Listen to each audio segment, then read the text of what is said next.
আসসালামু আলাইকুম রহমতুল্লাহ বরকাতুহু। তে বন্ধুগণ, আশা করি আল্লাহ পাকের রহমতে সকলে সহি সালামত আছেন।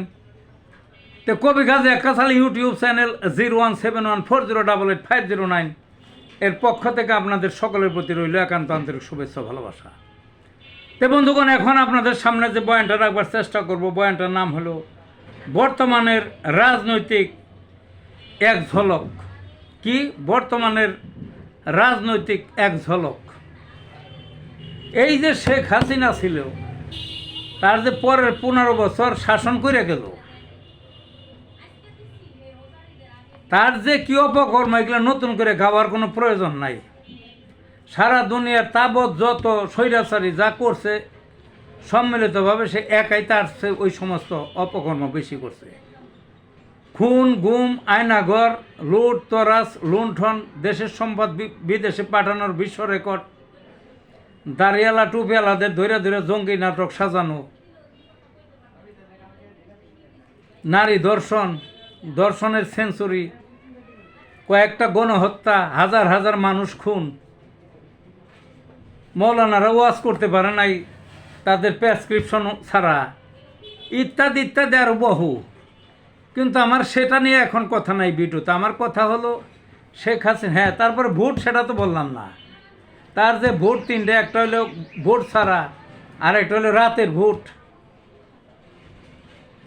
আরেকটা হলো আগের রাত্রে ভোট দেওয়া থইছে, ভোট ছাড়া আগের রাত্রে ভোট দেওয়া থইছে, আর একটা সব দলের মাঠের থেকে তাড়াইয়া তারপরে নামে মাত্র ভোট ঘোষণা দিছে আর কি, ভোট চোট কিছু না।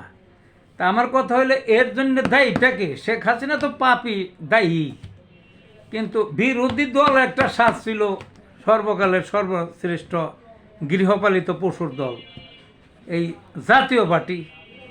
এরশাদ ছিল, এরশাদের বউ রওশনের সাথ ছিল, এরশাদের ভাই জিএম কাদের আছে এখনো।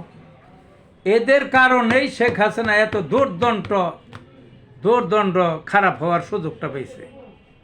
তাছাড়া তো এত খারাপই করার সুযোগ পাইতো না সে।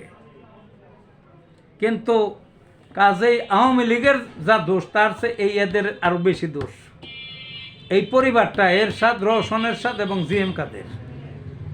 কিন্তু আমার দুঃখ, আমার ভিডিওটা এখানে, যে আওয়ামী লীগ যদি এই ভোটে না আসতে পারে, তাদের যদি শাস্তি দেওয়া হয়, তাদের নামে মামলা আছে, কত আটক আছে, কত বিদেশে পালাইছে, কিন্তু তাদের সে যে বেশি খারাপ তাদের এই সব অপকর্মের জন্যে। তারা এখনো বাইরে রয়েছে কিভাবে? তারা বাইরে রয়েছে কি কারণে? চোরে চুরি করবে, ডাকাতে ডাকাতি করবে, শয়তানে শয়তানি করবে, বাটপারে বাটপারি করবে, কিন্তু তারা তো বেশি দূর না, কারণ তারা তো এগুলো পেশাদারি এই সমস্ত অপকর্মের। কিন্তু যার হাতে লাগাম, হে যদি তাদের পোষণ করে, লালন পালন করে, সেই লাগামওয়ালা বেশি দায়ী। তাইলে এই যে জিএম কাদেররা তো আজকে ওই জেলে থাকার কথা, এই মানুষগুলি, রওশনের সাথে জিএম কাদের আরও যারা আছে, তারা লম্পদম্বের কথা ভারতের বিবৃতি দেয়, পত্রিকায় দেয়, উপদেষ্টার হাতে দেখা করে। হয়েছে কি দেশে? মানুষে কিছু বুঝে না। আমি অতি সাধারণ একটা মানুষ, আমি যদি বুঝি তাহলে সবাই বুঝে।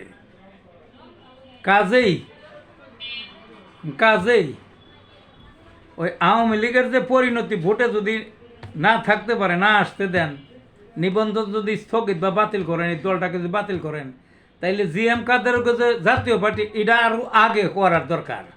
এইটা আগে, তারপর ওইটা, কারণ ওইটাকে এরাই নষ্ট করছে শেখ হাসিনারে। শেখ হাসিনা তো আগেও আরও ক্ষমতায় এত নষ্ট তো ছিল না। এই এরশাদের যে পরিবারটা, এই শয়তানেরা, ওনারা আরও বেশি মানে নষ্টটা করছে, বেশি সর্বনাশ করছে। কাজে দয়া করে জিএম কাদের, রওশনের সাথে এবং যারা আছে, এদের ধরেন, এদের একই শাস্তি দেন, এবং এদের দলটাও আওয়ামী লীগের যে পরিণত হয়, সেই পরিণতিটা এদেশের মানুষে দেখতে চায়। ভালো থাকুন বন্ধুগণ।